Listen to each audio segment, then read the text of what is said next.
It is fall in the Northern Hemisphere, which means we are going to see something truly miraculous happen. Leaves all around us are going to turn brilliant shades of red, orange, and yellow. But have you ever stopped to think why this happens? And why do leaves fall off?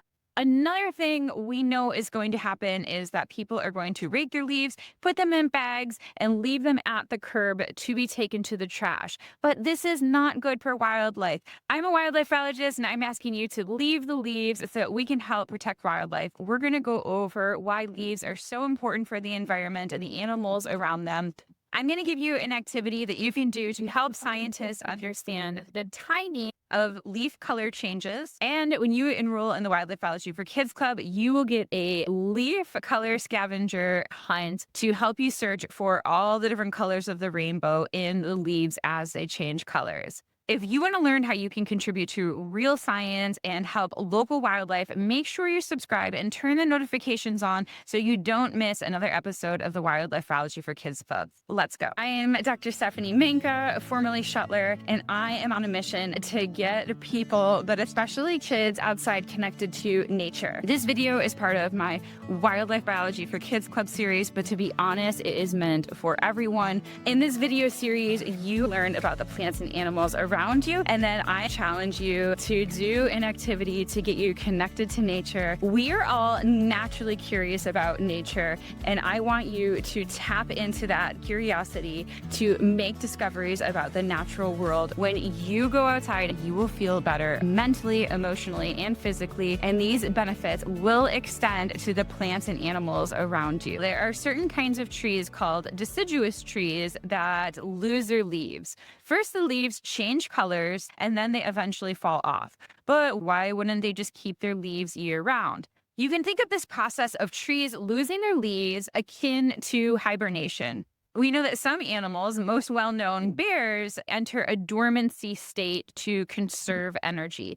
When bears are hibernating, they are not eating, their metabolism slows down. It's almost like they're taking a long sleep. Trees are doing something similar. They are conserving energy. The leaves on deciduous trees is where photosynthesis takes place. They use sunlight, water, and carbon dioxide with their chlorophylls to create sugars for themselves that they use as food. Our Earth is tilted on an axis and it rotates around the sun. Winter occurs when the tilt is farther away from the sun, there's less hours of daylight, and it becomes a lot colder. I explain this in my book, my first book of Earth. So deciduous trees lose their leaves as a way to conserve energy. Because there's less sunlight, they're not going to be making as much food.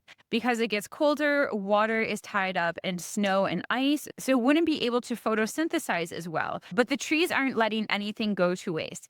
Leaves like these are full of nutrients, and this is nature's way of recycling. The tree drops its leaves. Pickles is very interested in these. It leaves them at the base of its tree, and they can reabsorb the nutrients. Before they just fall off, you know that they turn different shades of color. And in the Wildlife Biology for Kids Club, I made a really fun scavenger hunt where you're trying to find the different colors of the rainbow in tree leaves. Why do they change colors, though? How can a green leaf turn red, orange, or yellow? What's basically going on is trees are trying to reclaim as many nutrients as possible before the leaves drop off. The first one to be reabsorbed is chlorophyll, which is a main player in photosynthesis and gives leaves its green color. So as it's reabsorbed by the tree, then you can see the other pigments. Those are the ones that are left over, and then those also are reabsorbed, and what's left is a brown, shriveled leaf that eventually falls off. You can see this happen in a single tree as the leaves change from one color to another.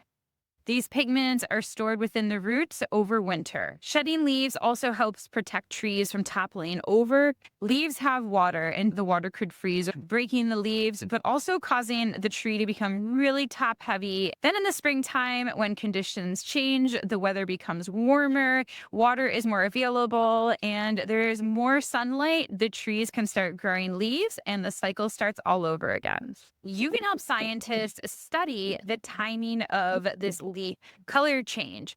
We did this in a previous video in spring when buds were coming out. Now you can help scientists by using the same app, Project Budburst, and documenting when color change is happening in your neighborhood. You can revisit the tree that you documented for spring phenology. That's what I'm doing with this oak tree back here. You're going to estimate what percentage of leaves have changed their color on the tree. Mine was the white oak.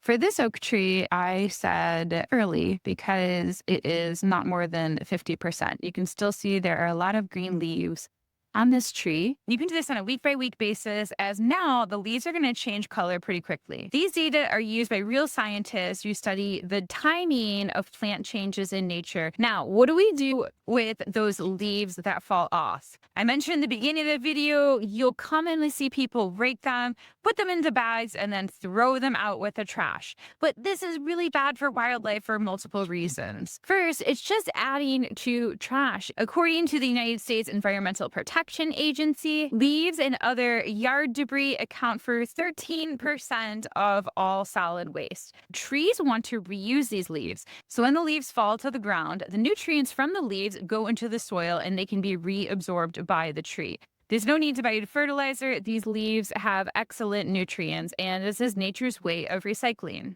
But we also want to keep leaves because they are so important to the wildlife that we love. Leaves create habitat. Leaf layer provides amazing microhabitat for animals like salamanders, frogs, and box turtles. Amphibians especially love it because their skin needs to be moist, and leaves can provide shading from hot summer sun, provide cool, moist environments that amphibians can go under to protect their skin. Box turtles also love leaf litter, and their shells are designed to perfectly blend in.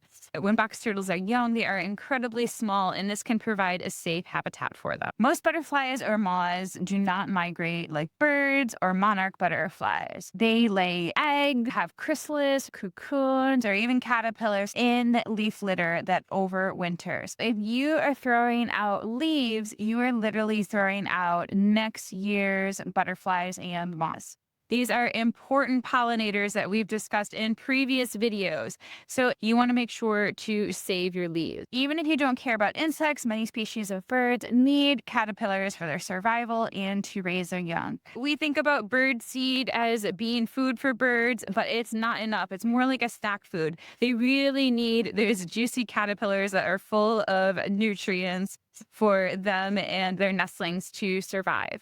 Now, what if you are worried about your lawn dying out because of the leaves? Rather than rake all of these leaves and throw them out, you can pile them up and put them in a compost pile, or you can rake them close to the base of trees. They'll eventually break down. You can also put them in your garden. There's no need to purchase fertilizer. Leaves are full of nutrients. If you don't have a yard, I encourage you to contact your town officials who run your local green spaces and tell them to leave the leaves for wildlife. Remember, progress, not perfection. If it's not possible for you to keep all of your leaves, then at least keep some of them. In addition to leaving leaves, you can also leave stems and flower heads. These are really important for insects like native bees who will overwinter in dead stems. You don't want to do that much for cleaning up your yard until after spring when it starts to get warm and the insects come back. This is really important to protect our insect species as we're currently in an insect apocalypse where the numbers have plummeted. Make an effort to take care of the smaller critters in your yard and you will get the larger ones as well. For more on making your yard, green space, or even concrete patio friendlier to wildlife, check out this video. If you like this video, please subscribe and turn the alerts on so you don't miss the next one. You can also join us in the Wildlife Biology for Kids Club, where you will get the downloadable activities, step-by-step instructions, worksheets, and get connected to a community of parents who also want to get their kids outside and connected to nature.